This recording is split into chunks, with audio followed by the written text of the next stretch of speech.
Hello my dear students and मैं कर रही हूँ welcome to my YouTube channel success point. जैसे कि मैंने कल के दिन आपको बताया था कि भैया जो भी मतलब सार्थक अंक होते हैं, सार्थक अंक क्या होते हैं, सार्थक अंक कैसे ज्ञात किए जाते हैं, उनको कैसे लिखा जाता है, ठीक, ये सारी जानकारी आपको दी थी। और साथ ही साथ बताया था कि आज की वीडियो में मैं आपको बताऊंगा कि कोटिमान क्या होता है एंड कोटिमान को कैसे ज्ञात किया जाता है, ठीक। एंड साथ ही साथ में मैं आपको बताने की कोशिश करूंगा कि त्रुटियां क्या होती हैं, ठीक, कौन कौन सी त्रुटियां होती हैं एंड उनका कैसे कैसे सुधार किया जाता है, ठीक। माप में कौन कौन सी त्रुटियां होती जाएगी एंड उनका कैसे कैसे सुधार किया जाता है, ये सारी जानकारी आपको प्रोवाइड करने की कोशिश करूंगा। धन्यवाद, जुड़े रहिए भैया, ठीक। तो हमारा पहला टॉपिक है कोटिमान। कोटिमान क्या होता है? किसी माप को उसके निकटतम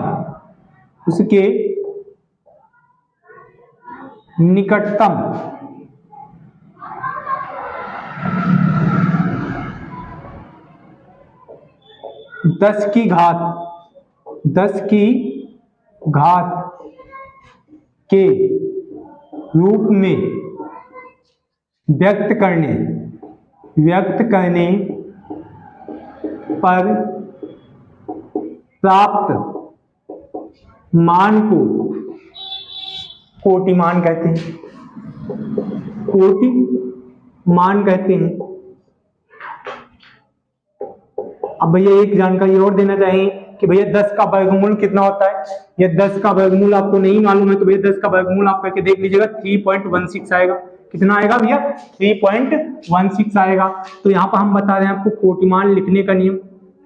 कोटिमान लिखने का नियम या ज्ञात करने का नियम कह सकते हैं। ज्ञात करने का नियम। तो देखो भैया इसका सिर्फ एक ही नियम होता है। क्या नियम होता है? यदि संख्या 3.16 से कम है तो 10 की घात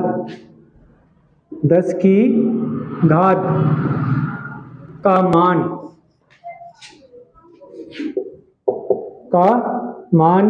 ही कोटिमान होता है।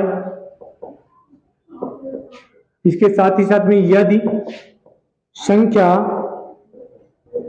3.16 से अधिक हो तो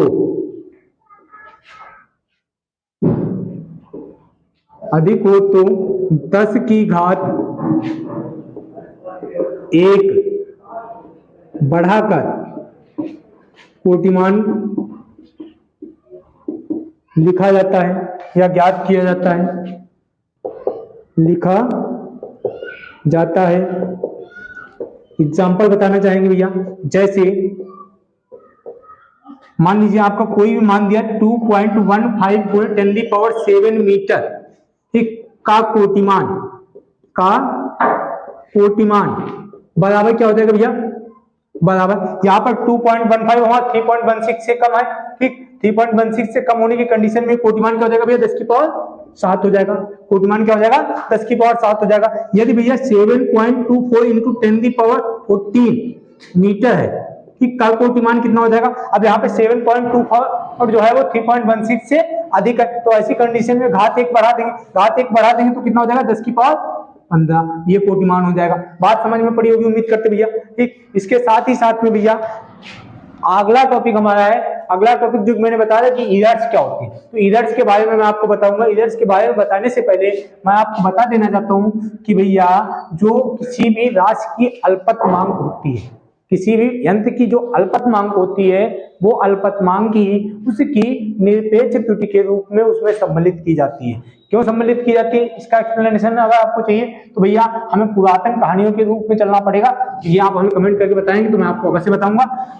अभी मैं आपको बताने जा रहा हूं त्रुटि क्या होती है। त्रुटि का मतलब आप समझ होंगे। त्रुटि का मतलब होता है गलती, इरर्स, ठीक। तो इरर्स क्या होते हैं भैया? जब कोई भी मतलब जो है जहां पर अनिश्चितता होती है, ठीक। जैसे मान लीजिए कि हमारे पास 10 गेंदे हैं, ठीक। हमने किसी कारणवश उन 10 गेंदों को 8 गेंदें, ठीक, 8 गेंदें गिना तो अनिश्चितता 2 गेंदों की हो गई, 2 गेंदों की अनिश्चितता हो गई, तो वही क्या होगी, जगह के त्रुटि होगी। तो यहां पर मैंने यही चीज लिखने जा रहा हूं, किसी माप में अनिश्चितता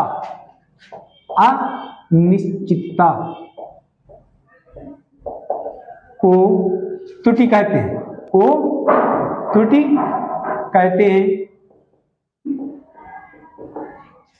त्रुटियां कितने प्रकार की होती है भैया? तो त्रुटियां मूल रूप से 2 प्रकार की होती हैं। कितने प्रकार की होती हैं भैया? 2 प्रकार की त्रुटियां पाई जाती हैं। त्रुटियां मुख्यतः 2 प्रकार की होती हैं, 2 प्रकार की होती हैं।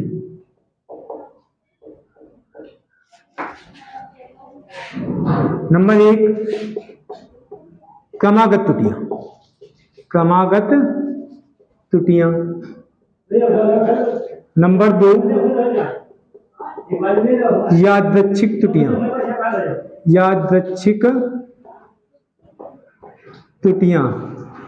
तो भैया नंबर 2 यादृच्छिक त्रुटियां होता है। तो क्रमागत त्रुटियां कौन सी होती हैं, यादृच्छिक त्रुटियां कौन सी होती हैं?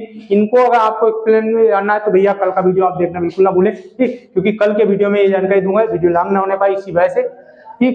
मैं आज आपको इतनी जानकारी दे रहा हूँ, ठीक, धन्यवाद।